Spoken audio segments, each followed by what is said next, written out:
এটা কিভাবে ক্যালকুলেট করা যায় একটা প্রসিডিউর বা একটা ম্যাথমেটিক্যাল রিলেশনশিপ আমরা ডেরাইভ করেছি।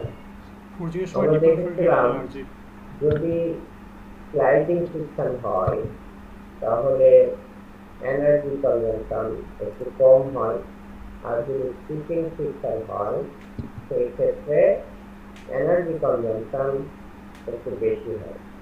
আর একটা জিনিস আমরা শিখেছিলাম যে স্টিকিং ফ্রিকশন এবং স্লাইডিং ফ্রিকশনের যে বাউন্ডারিটা প্রত্যেককে এখানে বলা হয়েছিল যে যদি কোনো একটা ফোর্সিং সিস্টেমে কোএফিশিয়েন্ট অফ ফ্রিকশনের ভ্যালু 0.5 এর নিচেই থাকে, 0.49 যদি হয় তাহলে এটাকে আমরা স্লাইডিং ফ্রিকশনের ভিতরে ধরবো।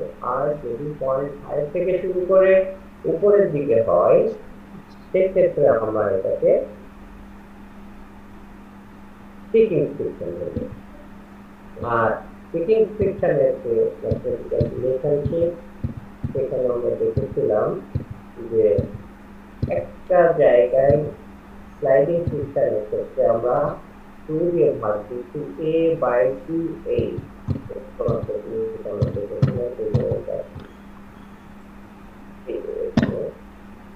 স্টিকিং ফ্রিকশনের ক্ষেত্রে আমরা যে ইউনিফর্ম যে ফোর্স প্রেসার ইউনিফর্ম প্রেসারটা 2কে গুণ 1 প্লাস a/2a এটা ছিল। আর যদি স্লাইডিং ফ্রিকশন হয় একইভাবে এই শুধুমাত্র 2 এর জায়গায় করতে পারে। এই ছিল আমাদের স্টিকিং ফ্রিকশন এবং স্লাইডিং ফ্রিকশনের ভিতরে পার্থক্য এবং তাদের কিভাবে ক্যালকুলেশন করা যাবে সেই জিনিসগুলো আমরা ওই ফর্মুলাটাকে কাজে লাগিয়ে কিভাবে প্রবলেম সলভ করতে পারি, সিম্পল প্রবলেম, সেটা আমরা একটু দেখি। একটা প্রবলেম নাম্বার 2 বলা হচ্ছে যে still village needs to be hot source if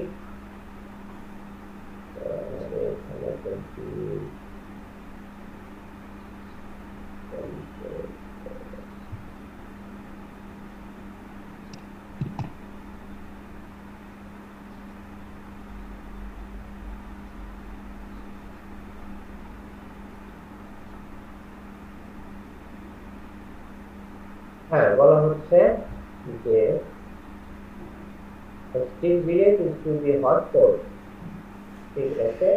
The village is 20 meter long,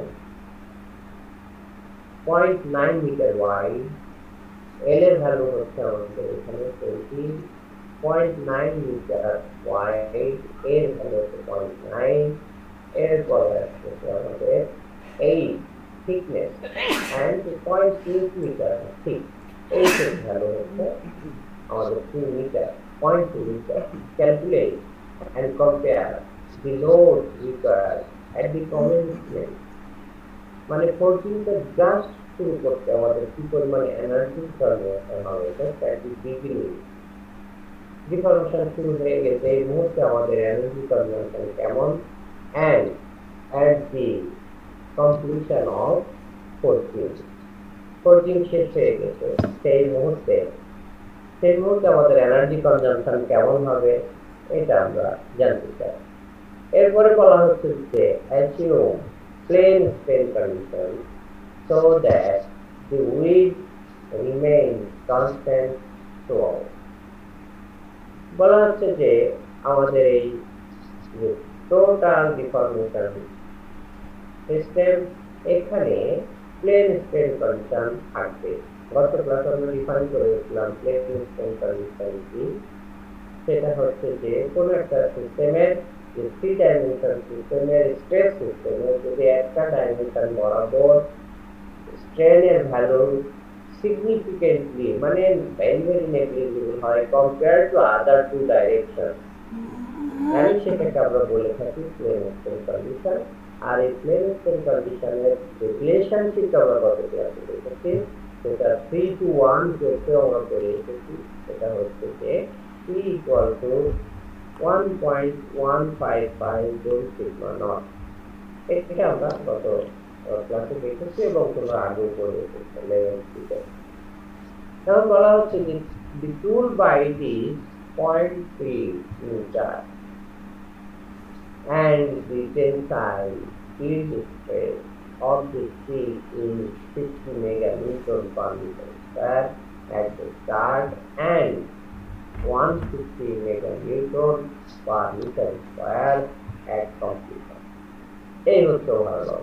তার মানে আমাদের এখন বলা হচ্ছে যে শুরুটা করতে আমার কি পরিমাণ এনার্জি লাগবে, আর এই শুরু করলাম, শুরু করলে তো শেষ হবে না, শেষ করার মুহূর্তে ওই ফোল্ডিং কাজটা চালিয়ে নেওয়ার জন্য শেষ করতে কত এনার্জি সাপ্লাই দিতে হবে, এটা ভেরি ইম্পর্টেন্ট। এই জন্য মনে করো যে যে কোনো একটা ফোল্ডিং কাজ করতে গেলে, রোলিং কাজ করতে গেলে যে ঘটনাটা ঘটে সেটা হচ্ছে যে প্রথমে মেটেরিয়ালটা হাই টেম্পারেচারে থাকে, অনেক হাই টেম্পারেচারে থাকে, থাকার কারণে এইটা যত হাই টেম্পারেচারে থাকে তত তার ইল্ড স্ট্রেংথ কম হবে।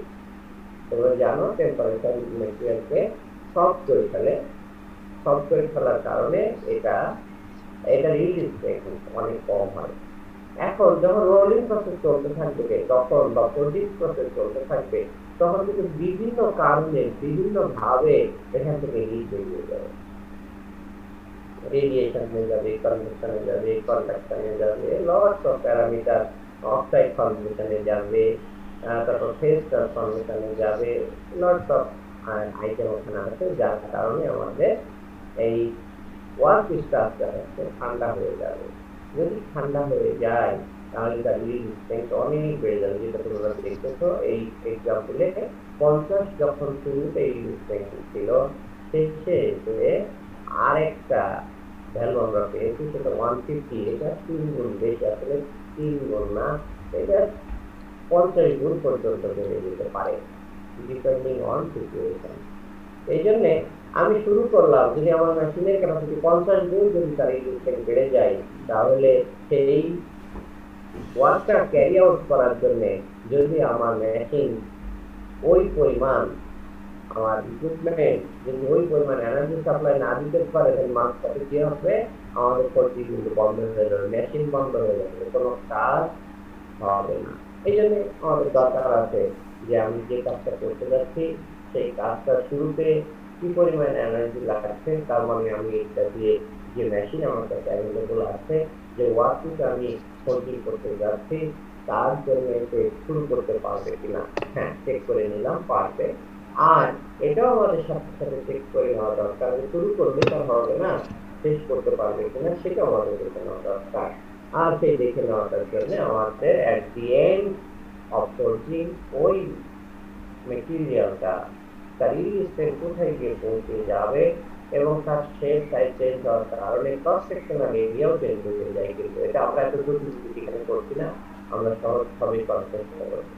তো প্রথমে আসো folding load at a start. আমরা কিন্তু আগেই শিখেছি যে প্লেন স্ট্রেন কন্ডিশনে হচ্ছে, সরি আমি বলেছি 1.155 না 1.115, এইটা আর তার ইল্ড স্ট্রেংথ সাথে সাথে তার সেকশন এরিয়া, এই জিনিসগুলো থাকবে। আর কি থাকবে, 1 থাকবে আমাদের হচ্ছে এ থাকবে, আর থাকবে আমাদের, দেখো এইখানে তোমাদের কিন্তু কনফিউজ হতে হবে না, আমাদের একটা জিনিস এখান থেকে শিখে নিতে হবে।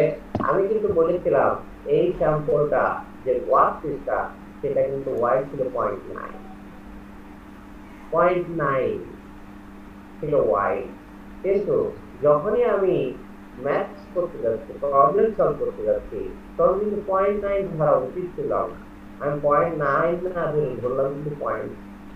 কেন 0.3 ধরেছি, কারণ 0.9 হচ্ছে 2a, হ্যাঁ 0.9 হচ্ছে twice a, হ্যাঁ আমি ধরলাম 0.9 ধরলাম, যে তোমার মনে করো উইক ধরে নিলাম ফর এক্সাম্পল। এখন এর ভ্যালু হচ্ছে 0.45, ঠিক আছে তাই না? কিন্তু আমি এখানে কি করছি দেখো, আমি কিন্তু এখানে 0.9 ধরি নাই, আবার 0.45 ধরি, বললাম কত 0.3, কেন 0.3 ধরলাম? কারণ এই যে সেকশনটা আছে আমার ওয়ার্কপিসের যে টোটাল উইথ, আমি যে টুলটা দিয়ে ফোল্ডিং করতেছি সেই টুল কিন্তু তার আপার প্লাটেন কিন্তু টোটাল তার উইথটা কাভার করছে না, এই জন্য সমস্যা হচ্ছে। টোটাল দেখো কাভার করতে কত, টুল বাইটটা কি, টুল বাইট হচ্ছে আপার প্লাটেনটা ওয়ার্কপিসের উপরে কতটুকু জায়গা কাভার করতে হবে সেটাকে বলা হয় টুল বাইট। তাহলে এই টুল বাইটের উপরেই কিন্তু আমাদের সেই মেশিন থেকে বা ইকুইপমেন্ট থেকে ফোর্জিং সিস্টেম থেকে এই এতটুকু জায়গার উপরেই কিন্তু ফোর্স পড়বে। যতটুকু জায়গার উপর ফোর্স পড়তেছে ততটুকুই ডিফর্ম হবে, যদিও তার উইথ আরো বেশি আছে সেক্ষেত্রে কিন্তু তখন ডিফর্ম হবে না, পরবর্তী স্ট্রোকে গিয়ে ডিফর্ম হবে অথবা থার্ড স্টেজে গিয়ে ডিফর্ম হবে। কিন্তু প্রত্যেকবারই যে ঘটনাটা ঘটবে সেটা হচ্ছে যে 0.3 উপরে সে মিটারের উপরে সে ডিফর্ম করতে পারবে না, বিকজ আপার প্লাটেনের সাইজটাই উইথটাই হচ্ছে 0.3 এম। কিন্তু আমরা যখন ম্যাথমেটিক্সটা ফুল ডেরাইভ করেছিলাম তোমরা খেয়াল করেছো যে আমাদের আপার প্লাটেনের সাইজ কিন্তু এই ওয়ার্কপিসের উইথ যে 2a সেই 2a এর সমান ছিল, সেই ক্ষেত্রে আমাদের ওই ক্যালকুলেশন ঠিক আছে। বাট এখানে যেহেতু আপার প্লাটেনের সাইজটাই হচ্ছে 0.3 মিটার, ফলে আমাদের এখন উইথ যে জায়গাটায় লোড করতে হচ্ছে সেই জায়গা থেকে আমাদের হিসাব করতে হবে, এই জন্য আমরা এখানে 0.3 ধরে। স্যার একটা কোয়েশ্চেন, স্যার ব্র্যাকেটের আগে যে 0.9 এন্ড 0.3 স্যার এইটা কোথা থেকে আসছে? এখানে তো 0.9 তাহলে হচ্ছে যে অরিজিনাল উইথ যেটা ছিল, আর 0.3 তাহলে হচ্ছে যে টুল বাইটের উইথ। এটা টোটাল হ্যাঁ টোটাল এরিয়া জি এরিয়া। আমি তো ক্যালকুলেট করতেছি যে টোটাল এরিয়ার উপরে, তাই না? আমার বলা হচ্ছে ফোল্ডিং করতে মানে টোটালটাই আমার এনার্জি শেষ করে ফেলতে হবে, স্টার্ট করে একটা সার্কেল রেঞ্জে ডিফাইন করতে হবে, মানে তারা সব জায়গায় একটা ইনিশিয়েট করলো, সেইটা আমি ক্যালকুলেট করছি, এরিয়াটা ধরে নিচ্ছি। আর প্রত্যেকবারে আমি কিন্তু অ্যাপ্লাই করতেছি 0.3 এর মাধ্যমে, এই জন্য এই জায়গাটা 0.3 এরপরে আমাদের যেটা কিন্তু দেখা গেল কত লাগতেছে আমাদের। হ্যাঁ বলো স্যার, এখানে 1.115 টা কোথা থেকে আসলো? 1.115 হ্যাঁ, এটা আমরা দেখো একটু বলে নিয়েছি, কোথায় যেন বলেছি Plane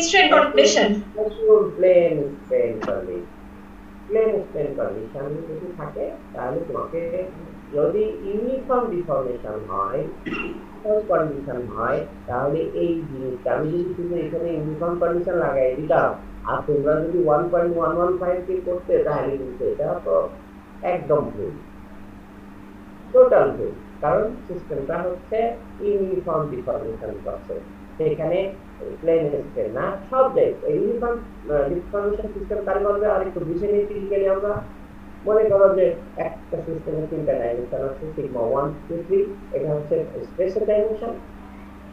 একইভাবে যদি স্ট্রেনের কথা বলি তাহলে এপসাইলন 1 এপসাইলন 2 এপসাইলন 3 আছে করেসপন্ডিং স্ট্রেন। যদি কিনা কোনো সিস্টেমের 3 ডাইমেনশন সিস্টেমের সিগমা 1 বরাবর স্ট্রেন সিগমা এপসাইলন 1 সিগমা 2 বরাবর তোমার হচ্ছে স্ট্রেন এপসাইলন 2 দুইটা ঠিক আছে। যদি এই যে সিগমা 3 বরাবর এপসাইলন স্ট্রেন যেটা এপসাইলন 3 এইটা যদি ওই দুইটার তুলনায় ভেরি ভেরি নেগলিজিবল হয়, তার মানে এটাকে অ্যাভয়েড করা যায়, সেই ক্ষেত্রটা আমাদের হয়ে যাবে এই ধরনের একটা কন্ডিশন হয়ে যাবে প্লেন স্ট্রেন কন্ডিশন। এবার আসো তাহলে ইউনিফর্ম কন্ডিশন করতে হবে। ইউনিফর্ম কন্ডিশন হবে এপসাইলন 1 2 3 তিনটাই থাকবে, কম বেশি হবে, বা একটা তুলনায় আর একটা সিগনিফিকেন্ট গিয়ে একদম নেগলিজিবল হবে। সেখানে কম বেশি একটা ভ্যালু থাকবে। মনে করো যে এক জায়গায় হলো 9, এক জায়গায় হলো 15, আর এক জায়গায় হলো 50। সিগমা 1 বরাবর 50, সিগমা 2 বরাবর 9, আর এক জায়গায় মনে করো যে 5 হলো হয়তো সিগমা 3 বরাবর। এটা কিন্তু একেবারে নেগলিজিবল ভ্যালু না। যদি 9 এর সাথে কম্পেয়ার করে নেগলিজিবল ভ্যালু না। কিন্তু ব্যাপারটা কেমন হয়, আমি সিগমা এপসাইলন 3 হচ্ছে 1, এপসাইলন 2 হচ্ছে 50, এপসাইলন 1 হচ্ছে 1 into 50, তখন দেখা এটা লেস দেন 1%। এপসাইলন 3 কি হলো, লেস দেন 1% হয়ে গেল, তখন এটাকে আমরা নেগলিজিবল বলবো। আর ওই কন্ডিশনটাকে আমরা বলবো প্লেন স্ট্রেন টেস্ট। পরিষ্কার? এরপরে বলো। হ্যাঁ আচ্ছা, এখানে যে আমরা সূত্রটা ইউজ করতেছি এটা তো স্লাইডিং ফ্রিকশনের সূত্র, আমরা স্টিকি একটা কেন ইউজ করতেছি না? এখানে দেখো, এখানে কিছু বলা নাই, এখানে নিউ এর ভ্যালুও দেওয়া নেই। তাহলে কি করবো, anyone you can use, এবং কোনো কিছু মেনশন না করলেও লিখতে হবে। বুঝতে পেরেছো? যদি থাকতে এপসাইলন ভ্যালু যদি বলে দিতাম 0.51, তোমাকে কিন্তু তখন মাথায় হাত দিতে হতো, মাথায় হাত দিয়ে হিসাব করতে হতো 0.51, তাহলে এটা কি, এটা কি স্লাইডিং পিকচার না এটা স্টিকিং পিকচার? এটা কিন্তু তখন মাথায় হাত দিয়ে ভালো করে নিয়ে এই ভ্যালুটা তখন বসানো প্রয়োজন হতো। এখন আমার কিছু নেই, ফলে ফিক্স টাইম। আমি তোমার প্রথমে বলেছি যে আমরা একদম একটা সিম্পল কিছু করবো, অত জটিলতা এখানে নয়, শুধু কিভাবে ফর্মুলাটা কাজে লাগাই সেটা ডিসিশন পরে তোমরা নিবা। জটিল জটিল বিষয় বা আমি তোমাদেরকে সবসময় বলি যে রিয়েল লাইফ আর এই যে এইরকম একটা প্রবলেম, এটা কিন্তু রিয়েল লাইফের 1% চ্যালেঞ্জ না। হ্যাঁ, এটা জাস্ট কি বলবো, এটা সিম্পল ম্যাথস। কিন্তু রিয়েল লাইফের প্রবলেম কি সিম্পল ম্যাথ বলো?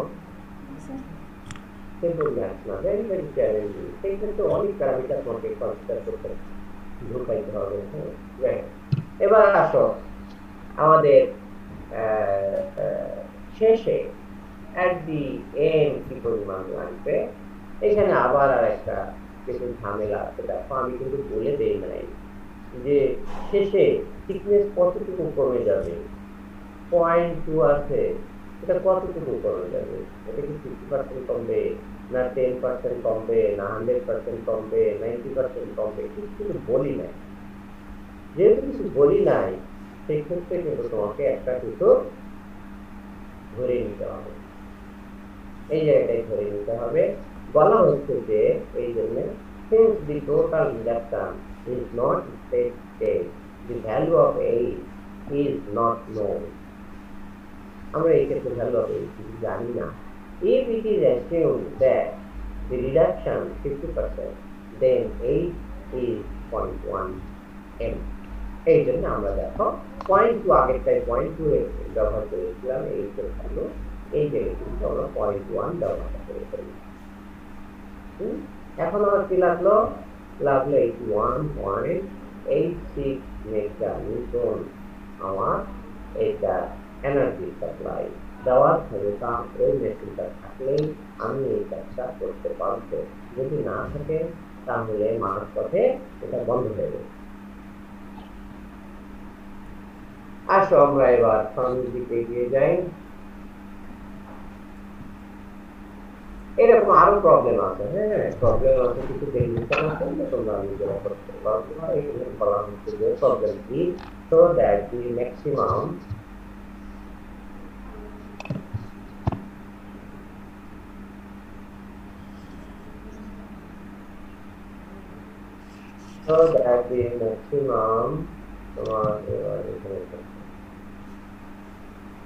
stress for the something of a plate of uniform thickness and unit length under condition of plane stress and slipping pressure condition is given by Tmax equal to Tk 1 plus d by 2। এটা আমরা জানি, এটা তো কিভাবে formula derive করে সেটা আমরা আগের ক্লাসে কিভাবে করেছিলাম, ওই ছবিটা একে সবগুলো মেনশন করবা, এখানে দেখো এইটা ঠিকই আছে, এখানে বিটা কি এর জায়গায় বি বসে গেছে, আর কিছু না। তাহলে এটা উইথটা হবে হাফ অফ দ্য উইথ হবে কি বি, আর টোটাল উইথ হবে টোয়াইস বি। আর কিছু আর কে হচ্ছে ক্রিটিক্যাল কে ভ্যালু আছে, নিয়ে হচ্ছে আমাদের কোএফিসিয়েন্ট সিস্টেম, বি হচ্ছে উইথ থিকনেস। এখন এটা আমরা নিজেরাই পারবো, কোনো সমস্যা নাই, এগুলো করবা। এরপরে হ্যাঁ আলটিমেটলি যেটা হলো calculate the mean instantaneous pressure per unit length using the forcing of a plate under significant condition. এখন দেখো এই প্রবলেমটার ভিতরে দেখো আমরা যদি বলে দিচ্ছি স্টিকিং কারণ স্টিকিং কন্ডিশন যদি বলে দেই তাহলে তোমার মাথার ভিতর থেকে তুমি কোনো জায়গায় এই জায়গাটা কি প্রবলেমটা কিভাবে সলভ করতে নাও, যদি কোনো জায়গায় আমার এই নিউয়ের ভ্যালু দরকার হয়, আমি যদি নিউ যদি না দিয়ে থাকি এবং নিউয়ের ভ্যালু দরকার হয়, সেক্ষেত্রে কি করবো তুমি? নিউ দেওয়া নাই, নিউয়ের ভ্যালু দরকার, কত ধরবা? 0.5, আরেকজন ধরলো 0.2, আরেকজন ধরলো 0.25, আরেকজন 0.8।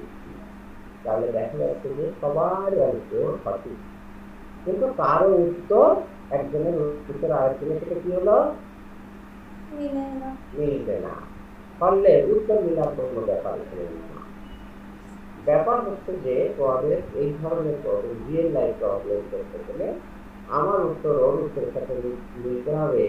ওই যে এ ভ্যালু 3 ধরে হবে এই ব্যাপারটা এরকম না, এটা কিন্তু পিওর ম্যাথ না। এই জন্য বলি পিওর ম্যাথ আর রিয়েল লাইফ আলাদা জিনিস। তাহলে এখানে যতজন ছাত্র সবার উত্তর আলাদা আলাদা হয়ে যেতে পারে, আবার প্রত্যেকেই 100% নম্বর পেতে পারে।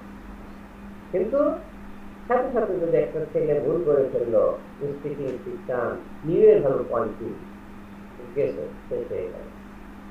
এই জিনিসগুলো তোমাদেরকে ক্রিটিক্যাল জায়গাগুলোতে তোমাকে ঠান্ডা মাথায় চিন্তা করে প্রস্তুত করতে হবে। এবার আসো স্টিকিং কন্ডিশন সিস্টেমে when the thickness is 160 millimeter and width is 6 centimeter, actually the plate will be so long that plane strain condition is used. কি হলো আবার বলা হচ্ছে এটা plane strain condition and the tension stress is 460 meganewton per meter square.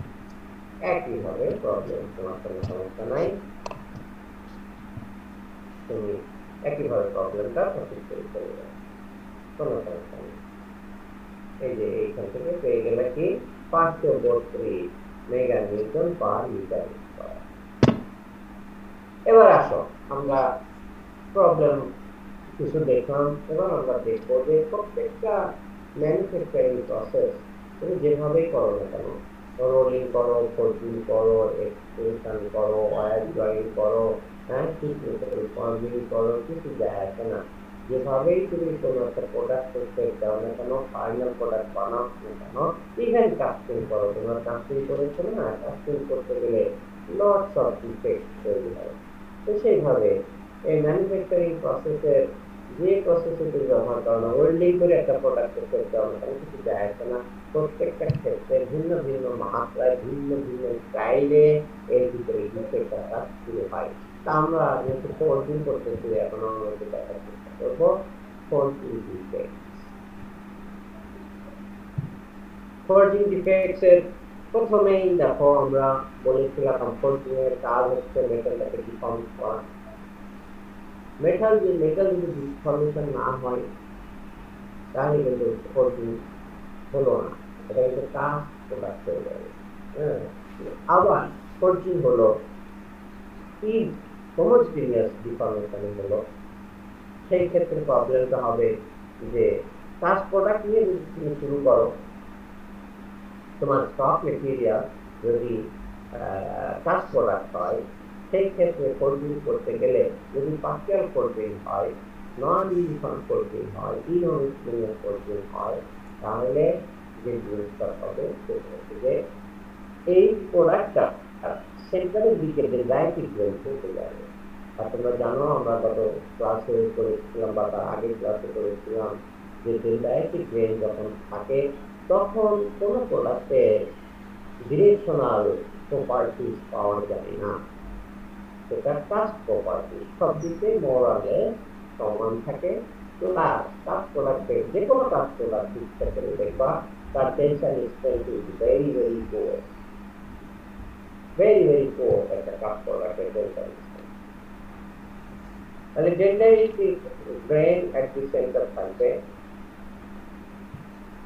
এরকম। এই ডায়াগ্রামটা দেখো, দেখতে পাচ্ছ তো এই ডায়াগ্রামটা সারফেসটা দেখো, এটা হ্যামারিং করে করে করে করে এর যে গ্রেনগুলো ছিল ডেন্ডাইটিক যে গ্রেনগুলো ছিল সেই ডেন্ডাইটিক গ্রেনগুলো সৃষ্টি করা হয়েছে, হ্যামারিং করে করে করে করে একটা ডাইরেকশন নিয়ে যাওয়া হবে।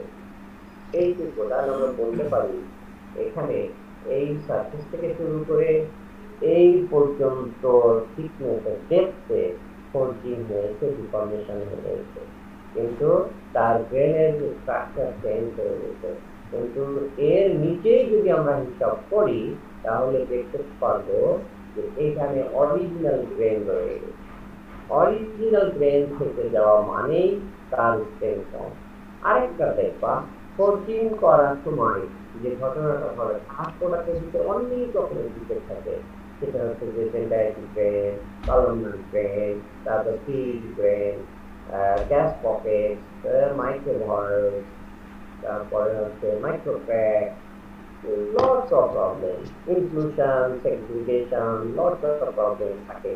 এই ফোল্ডিংটা যদি আমি ভালোভাবে করতে পারি তাহলে যে ঘটনাটা ঘটবে সেটা হচ্ছে এর ভিতরে যে ডিফেক্ট ছিল কাস্ট প্রোডাক্টের ভিতরে যে ডিফেক্ট ছিল ওর যেটা মনে কর মাইক্রোক্র্যাক ছিল সেটা এই হ্যামারের ধাক্কায় হট কন্ডিশনে হ্যামারের ধাক্কায় সে ওয়েল্ডেড হয়ে যাবে। ব্লোহোল ছিল ওয়েল্ডেড হয়ে যাবে। বড় একটা জায়গায় সেগ্রিগেশন ছিল, যত সেগ্রিগেশন যদি একটা জায়গায় ছোটা ছোটা করে থাকে আমি যদি ভালো মতো করে হ্যামারিং করতে পারি এই সেগ্রিগেশনটা চারিদিকে ছড়িয়ে যাবে। যত ছড়িয়ে যাবে তত ছোট ছোট পার্টিকেল হয়ে যাবে, যত ছোট পার্টিকেল হবে তার ক্ষতিকারক প্রভাবটা কমে যাবে। তাহলে শুধুমাত্র কিন্তু স্ট্রাকচারের ব্যাপারটা না, ফোল্ডিং যদি হোমোজিনিয়াস না হয় তাহলে এই ডিফেক্টগুলো কাস্টিং এর যে ডিফেক্টগুলো ছিল সেই ডিফেক্টগুলো থেকে যাবে, আর স্ট্রাকচারাল চেঞ্জ তো হবেই না, ডিরেকশনাল প্রপার্টিও আমরা পাবো না। এটা আমরা এটা এখন কি করে করতে পারি, প্রবলেমটা সলভ করতে কিভাবে পারি? যদি এটাই ঘটে আমাদের তাহলে আমাদের যেটা করতে হবে যে খুব দ্রুত ঝটপট কাজ ছেড়ে ফেললাম এইটা না করে avoid rapid deformation, slowly deform করি। স্লোলি ডিফর্ম করলে যেটা হবে আস্তে আস্তে আস্তে আস্তে মেটেরিয়ালটা ডিফর্মেশনের সেন্টারে যাবে। হ্যাঁ, যদি জোরে ধাক্কা দিয়ে দেয়, একবারে ধাক্কা দিয়ে দেয় তো আমি বলছিলাম যে স্ট্রাইক একটা হচ্ছে হার্ড স্ট্রাইক, একটা হচ্ছে সফট স্ট্রাইক। হার্ড স্ট্রাইক হচ্ছে খুব দ্রুত সাথে মেরে দিয়ে ফেললাম, তখন কিন্তু ইনসাইডে রিল্যাক্সেশন হবে। আর আমি যদি সফট স্ট্রাইক করি তাহলে ওইটা হালকা করে ওটা মারলাম, মেরে আমার ক্লাসিংটা ওয়ার্ক পিসের সাথে গায়ে লেগে থাকলো, এটাকে আমরা বলতেছি সফট স্ট্রাইক। সফট স্ট্রাইক যদি দেই তাহলে যেহেতু রিল্যাক্সেশনের সুযোগ কম, তাহলে যে স্ট্রাইক একটা দিলাম, যে স্ট্রোক থেকে দিলাম, যে এনার্জি সাপ্লাই দিলাম, most of the energy will be absorbed by the work. তাহলে আমার এই ডিফর্মেশনটা সাবস্টেন্স থেকে শুরু করে পেনিট্রেট করে আস্তে আস্তে আস্তে আস্তে সেন্টারের দিকে যাবে। তারপরে মনে করো প্রবলেম সলভ হচ্ছে না, কি করবা? তখন এই যে drop folding, manual folding, hammer folding এগুলো অ্যাভয়েড করো। কোথায় চলে যাবা? Press folding. প্রেস ফোল্ডিংটা কি? Press folding is the slowest process, slowest process. এবং এইটা সুবিধা হচ্ছে এটা চারিদিক থেকে ডিফর্ম করা হয়। তাহলে যদি আমার হ্যামার ফোল্ডিং বা ড্রপ ফোল্ডিং যদি আমার প্রবলেম সলভ না করতে পারে, ইনহোমোজিনিয়াস ডিফর্মেশন থেকে যায়, সেই ক্ষেত্রে আমরা ডিসিশন নিতে পারি pressed folding, close die folding এর ব্যবস্থা করতে পারে। এরপরে আসো অনেক মানুষ একটা স্টিল কম্পোনেন্টের কথা চিন্তা করো, ফেরাস মেটালের ভিতরে আমাদের কিছু কিছু আনওয়ান্টেড এলিমেন্ট থাকে, যেটাকে আমরা বলি লেড থাকতে পারে, টিন থাকতে পারে, অ্যান্টিমনি থাকতে পারে, তারপরে ম্যাঙ্গানিজ সালফাইড থাকতে পারে, হ্যাঁ, আয়রন সালফাইড থাকতে পারে। এই যেগুলো কথা বলতেছি স্টিলের ভিতরে যদি থাকে তাদের মেল্টিং পয়েন্ট কিন্তু যে বেস মেটেরিয়াল স্টিল তার তুলনায় অনেক কম। যেমন আমি একটা এক্সাম্পল যদি দেই, স্টিলের মেল্টিং টেম্পারেচার হচ্ছে 1537 ডিগ্রি সেন্টিগ্রেড বা 1540 ডিগ্রি সেন্টিগ্রেড, কিন্তু সেই ক্ষেত্রে এই আয়রন সালফাইডের মেল্টিং টেম্পারেচার কিন্তু 1000-এর কাছাকাছি। তাই তুমি যখন মেল্টিং করতেছো, যখন ফোল্ডিং করতেছো, যখন প্রিহিট করে নিয়েছো, প্রিহিট করার সময় মনে করো তুমি এটাকে 1100, 1200, 1300 ডিগ্রি হিট করেছো, তাহলে স্টিলের যে ম্যাট্রিক্স, স্টিলের ম্যাট্রিক্স কি অবস্থায় আছে? সলিড অবস্থায় আছে, কোনো সন্দেহ নেই। বা যে জায়গাগুলোতে এই যে ডান দিকে দেখো, যে জায়গাগুলো কালো কালো দেখতেছো, কালো কালো এই যে জায়গাগুলো, এই জায়গাগুলোতে মনে করো ম্যাঙ্গানিজ তাদের আয়রন সালফাইড আছে। যদি আয়রন সালফাইড থাকে তাহলে তারা ওই অবস্থায় বাতাসের বিপরীতে কি অবস্থায় আছে? লিকুইড না সলিড? লিকুইড। এখন তুমি যদি ফোর্সিং করো তাহলে কি হবে? সেখান দিয়ে লিকুইডের আর ডিফর্মেশন কি? লিকুইডটা ডিফর্ম করে না। লিকুইড থাকার কারণে দুইটা সলিড ফেজের মাঝখানে যদি লিকুইড থাকে সেই জায়গা দিয়ে ক্লিপ করে যাবে, শুধু ক্লিপ করবে, বন্ডিং হবে, ক্লিপ করে যাবে। হ্যাঁ, এটাকে বলা হয় হট শর্টিং। Hot sorting. আবার মনে করো স্টিলের ভিতরে আছে তোমার অ্যান্টিমনি, আছে হচ্ছে লেড, আছে হচ্ছে জিঙ্ক, আছে অ্যালুমিনিয়াম। অ্যালুমিনিয়ামের মেল্টিং টেম্পারেচার কত তোমরা জানো, খুব কম, তাই না? 630 ডিগ্রি সেন্টিগ্রেড। তারপরে জিঙ্ক যদি থাকে 419 ডিগ্রি, লেড যদি থাকে 327 ডিগ্রি, টিন যদি থাকে 219 ডিগ্রি। এই যে লো মেল্টিং পয়েন্টের মেটেরিয়াল গুলো যদি যায় তাহলে লোকালাইজ যদি যেখানে থাকবে, বিশেষ করে তারা গ্রেন বাউন্ডারিতে থাকে, তোমরা সবাই জানো। সেগ্রিগেশন যত হয়, আনওয়ান্টেড সেকেন্ডারি যে মেটেরিয়াল থাকে সবাই কিন্তু তাদের জায়গায় উইদিন গ্রেন না করে গ্রেন বাউন্ডারিতে করার চেষ্টা করে। তাহলে গ্রেন বাউন্ডারি গুলো তখন হয়ে যাবে লিকুইড অবস্থায় থাকবে, সেখান থেকে ক্লিক করবে, বড় বড় গ্যাস হয়ে যাবে, সেইখান থেকে ক্র্যাশ হয়ে যাবে।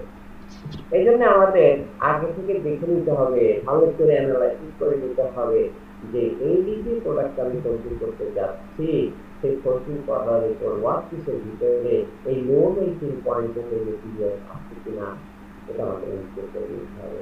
যদি থাকে তাহলে আমাদেরকে কেয়ার নিয়ে নিতে হবে। আর যদি না থাকে সেটা তো তোমাদের জন্য অনেকগুলো প্রবলেম, অনেক মানে একটা প্রোডাক্ট খারাপ হওয়ার যে সম্ভাবনাগুলো ছিল সেগুলো করবে। স্যার কেয়ারফুল বলতে কি বোঝাচ্ছেন? কেয়ারফুল বলতে বোঝাচ্ছি যে তোমার অল সাইড থেকে, যেমন তুমি যদি হ্যামার ফোল্ডিং করো, তুমি চাইলে তুমি মনে করো হ্যামারিং করতেছো তুমি, আর তোমার পাশে আরেকটা বন্ধু দাঁড়িয়ে আছে, প্রথম হ্যামারিং এই ভেঙে 2 টুকরা হয়ে যাবে, 2 টুকরা হয়ে একটা টুকরা স্লিপ করে তো কোন দিকে যাবে তুমি জানো না। তো এটা তোমার আরেকজনের গায়ের সপ্তাহে করে দিতে পারে। হ্যাঁ, এইভাবে কিন্তু স্টিল মিলগুলোতে আমরা অনেক খবর পাই না। মানে মাঝে মাঝে স্টিল মিলগুলোতে যখন বিলেটটা প্রিহিট করে এসে যখন রাসায়নিক সেকশনের ভিতরে ঢোকানো হয়, সেই রাসায়নিক সেকশনের ভিতর থেকে ঢুকে যখন একটু স্পিডে বেরোনো যায়, সে জায়গায় কিন্তু 2 ভাগ হয়ে সরকারি করে অনেক ক্ষেত্রে কিন্তু মানুষ তো মারা যায়। আমরা জানি না আসলে ওয়ার্কাররা যারা এই মেশিন অপারেট করে তাদের আশেপাশে যদি খুব ক্লোজ থাকে তাহলে সরকারি অনেক সময় গায়ে এসে করতে পারে, মানুষও মারা যায়। সেক্ষেত্রে আমি কেমন করতে পারি, তুমি যদি ক্লোজ ডাই ফোল্ডিং করো, ক্লোজ ডাই ফোল্ডিং করলে যেটা হবে সেটা কিন্তু তোমার সাডেন ডিফর্মেশন হবে না একটা, এবং রিলেটিভ স্লিপ করার কোনো সুযোগ নাই, কারণ চারিদিক থেকে কি, চারিদিক থেকে আসতাম, সব দিক থেকে তাকে ডিফর্ম করা হচ্ছে। এইভাবে রিলেটিভ মোশন সেখানে থাকবে না, স্লিপ করে যে একটা পার্ট ছিল অন্য দিকে চলে যাবে। এটাকে আমরা বলছি যে একটু কেয়ারফুলি কন্ট্রোল করতে হবে। এরপরে আসো ফ্ল্যাশ। আমরা যদি ক্লোজ টাইম 4G করি, এটা যে সবসময় ভালো তাও না, কিছু কিছু ক্ষেত্রে নতুন করে আবার ডিফেক্ট তৈরির সম্ভাবনা হয়। যেমন মনে করে এখানে দুইটা ফ্ল্যাশ রাখা হয়েছে, দেখতে তো গত ক্লাস আমরা দেখলাম ফ্ল্যাশটা কি। ফ্ল্যাশ হচ্ছে যে to ensure 100% safe of the product, আমরা প্রোডাক্টের রিয়েল ওজনের যে সামান্য একটু বেশি মেটাল নেমে, এবং যখন প্রোডাক্টটা very close to its 100% safe, তখন ওই অতিরিক্ত মেটালটা এই একটা জায়গা থেকে বেরিয়ে যায়। জায়গা থেকে বেরিয়ে যায়, যে ফর্মে বেরোয় পাতলা লেয়ার হিসেবে বেরোয়, এটাকে বলা হয় ফ্ল্যাশ। এখানে অনেক সময় ক্র্যাকিং তৈরি হয়, এই ফ্ল্যাশ পয়েন্ট এদিকে যায়, এদিকে বেরিয়ে যাওয়ার সময় অনেক সময় এখানে ক্র্যাক তৈরি হয়। সেটা এক ধরনের প্রবলেম। আর একটা প্রবলেম হচ্ছে কোল্ড স্টার্ট। কোল্ড স্টার্টটা কি, যেটা তোমরা কাস্টমাইজেশন করে এসেছো। কোল্ড স্টার্টে একটা রাইজার আরেকটা রাইজার, দুইটা রাইজার যদি মন্ডলের ভিতরে থাকে, দুই দিক থেকে যদি মেন্টাল ভালো, তাহলে একদিক থেকে মেন্টাল ভুলেতে গড়াইতে গড়াইতে ডাইনেস্টিকে যাবে। আর ডাইনেস্টিকে যে রাইজারটা আছে তার ভিতরে যদি লিকুইড মেটাল ভালো, তাহলে সেখান থেকে লিকুইড মেটাল মন্ডলের ভিতরে ঢুকে বামের দিকে দৌড়াইতে থাকবে। এখন এই দৌড়ানোর পথে দৌড়াইতে দৌড়াইতে কিন্তু ঠান্ডা হয়ে যাবে।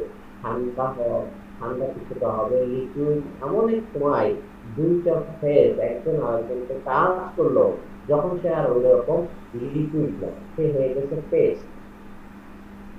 পেস্ট ফর্মে যদি থাকে তাহলে যেটা হবে, তারা মুখোমুখি থাকবে ঠিকই, বাট একজন আরেকজনের এক প্রান্তের মেটাল আরেক প্রান্তের মেটালের ভিতরে ঢুকবে না। যদি না ঢুকে তাহলে সেখানে একটা ইন্টারফেস তৈরি হবে। সেই ইন্টারফেসটার নাম হচ্ছে কোল্ড স্টার্ট। হ্যাঁ, এই কোল্ড স্টার্টটা তুমি ফোর্জিং করলে, যদি এরকম প্রোডাক্টের ভিতরে কাজ প্রোডাক্ট তোমার হচ্ছে স্টক মেটেরিয়াল হয় এবং সেটা নিয়ে যদি তুমি ফোর্জিং শুরু করো, সেই ক্ষেত্রে যেটা হবে, যদি তোমার 10% সিলেকশন ভালো না হয়, তাহলে এই ফোর্জিং কোর্সের ঠিকই বাট এই দেখো কোল্ড স্টার্ট, এদিক থেকে এক রাইজার থেকে মেটাল আসছিল, এদিক থেকে আরেক রাইজার থেকে মেটাল আসছিল, এসে এই দেখো এখানে মোটামুটি লাগছে কি দেখা যায় না। এটা পুলিশ করে অনেকভাবে বের করা হয়েছে, বাট দেখা যায়, কিন্তু তাদের ভিতরে রিয়েল বন্ডিং নাই। মেটালার্জিক্যাল যে বন্ডিং, সেই মেটালার্জিক্যাল বন্ডিং নাই, তারা জাস্ট 3% মেটালটা কন্ট্রাক্টে আছে। এখন ফোর্সিং যদি ভালোভাবে করা যায়, 10% সিলেকশন যদি ভালোভাবে করা যায়, তাহলে এই যে লাইন কোল্ড শার্টনেস, এটা এই কোল্ড শার্টনেসটা জয়েন্ট হয়ে যাবে এবং এটা ওয়েল্ডেড হয়ে যাবে, কারণ ডিফেক্ট তার প্রোডাক্টের ডিফেক্ট কি হয়ে যাবে, রিমুভ হয়ে যাবে। আবার মনে করো কাজ প্রোডাক্টের ডিফেক্ট ছিল না, নতুন করে কিন্তু কোল্ড শার্ট তৈরি করতে পারে, সেটা আবার কিভাবে তৈরি হয়। মনে করো হ্যামারিং করতেছে, হ্যামারিং করতে করতে মেটালটা ফোল্ডেড হয়ে আরেকটা সারফেস উপরে যাচ্ছে, কিন্তু ওই সারফেসটা যদি অক্সিডাইজ সারফেস থাকে, টেম্পারেচার হাই আছে, কিছু যায় আসে না, ওই সারফেসটা হয়ে গেছে অক্সিডাইজ। হ্যামারিং করতে করতে মেটাল ধাক্কায় মেটাল ফোল্ড করে করে করে করে ওই জায়গায় গিয়ে লাগলো, বাট যেহেতু আগের সারফেস অক্সিডাইজ হয়ে গেছে, তখন এই অক্সিডাইজ সারফেসের গায়ের উপরে আনঅক্সিডাইজ হচ্ছে ফ্লো মেটেরিয়াল, যেটা ফ্লো করতেছে, এই মেটাল গায়ের উপরে গিয়ে পড়লো। মনে হচ্ছে অ্যাপারেন্টলি যে হ্যাঁ তারা ওয়েল্ডিং হয়ে গেছে, বাট ওয়েল্ডিং হবে না। কেন ওয়েল্ডিং হবে না? মাঝখানে কি আছে, আমাদের অক্সাইড লেয়ার আছে। সেই অক্সাইড লেয়ারটা তুমি এইভাবে চিন্তা করো, যদি হাতে তুমি তেল দাও, তেল দিয়ে যদি তুমি কোনো একটা আঠা স্টিক কোনো একটা মেটেরিয়ালের উপর হাত দাও, কাদার উপর হাত দাও, তোমার গায়ে কিন্তু ওই আঙুলে যেখানে তেল লাগিয়ে নিয়েছো সেই জায়গায় কিন্তু কাদা লাগবে না। এইরকম একটা film of oxide will create a barrier, একটা ব্যারিয়ার তৈরি করবে, যেটা কিনা দুই পাশের মেটালকে একজন আরেকজনের ভিতরে ঢুকে মেটালার্জিক্যাল বন্ডিং তৈরির জন্য বাধা তৈরি করবে। সেটাও একটা কোল্ড শার্টনেস তৈরি হবে। সেক্ষেত্রে আমাদের খেয়াল করতে হবে যে আমি যখন হ্যামারিং করতেছি, যখন মেটাল কোল্ডেড হয়ে যাচ্ছে, কোল্ডেড মেটালটা কোন জায়গায় গিয়ে পড়তেছে সেটা অক্সিডাইজ না আনঅক্সিডাইজ খেয়াল করে নিতে হবে।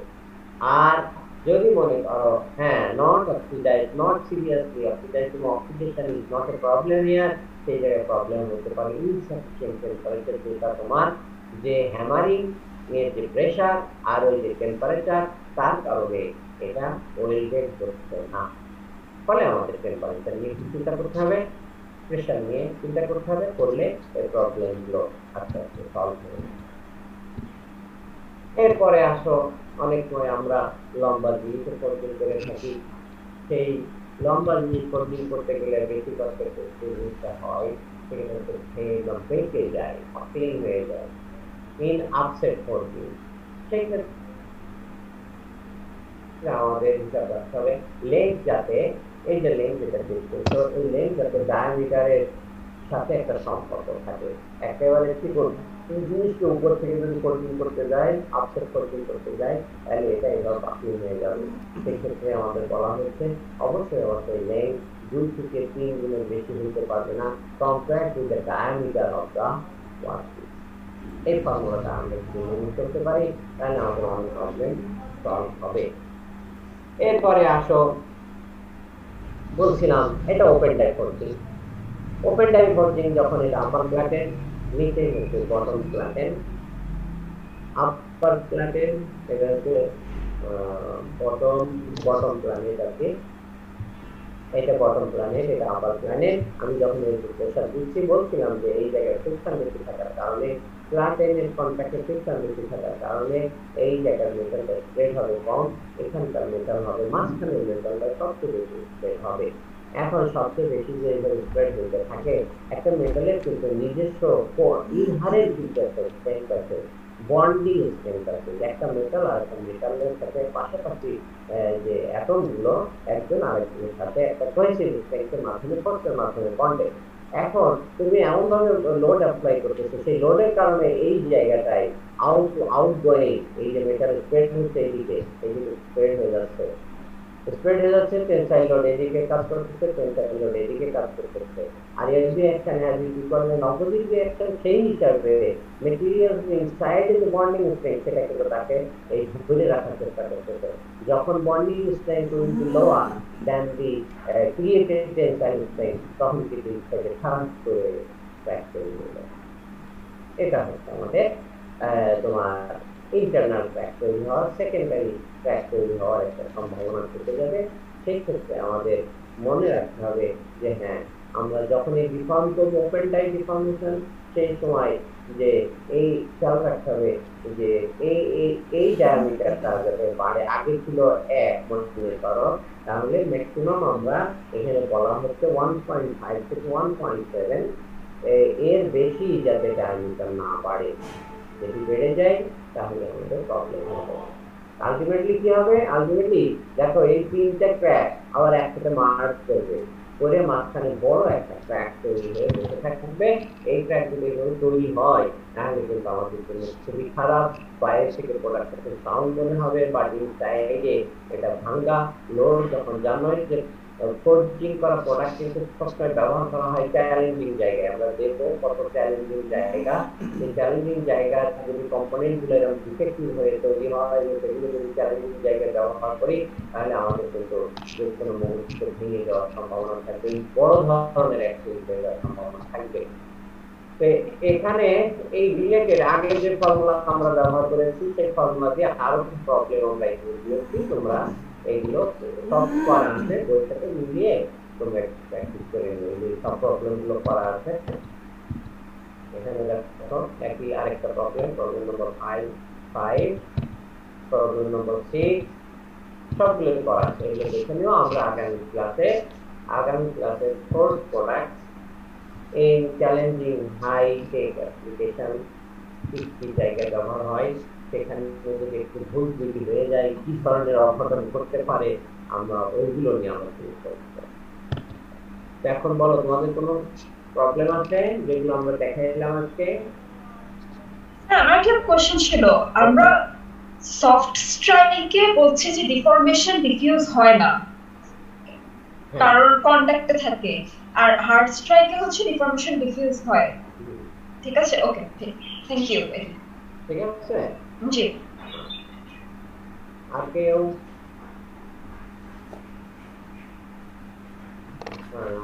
নাই। এখন আমরা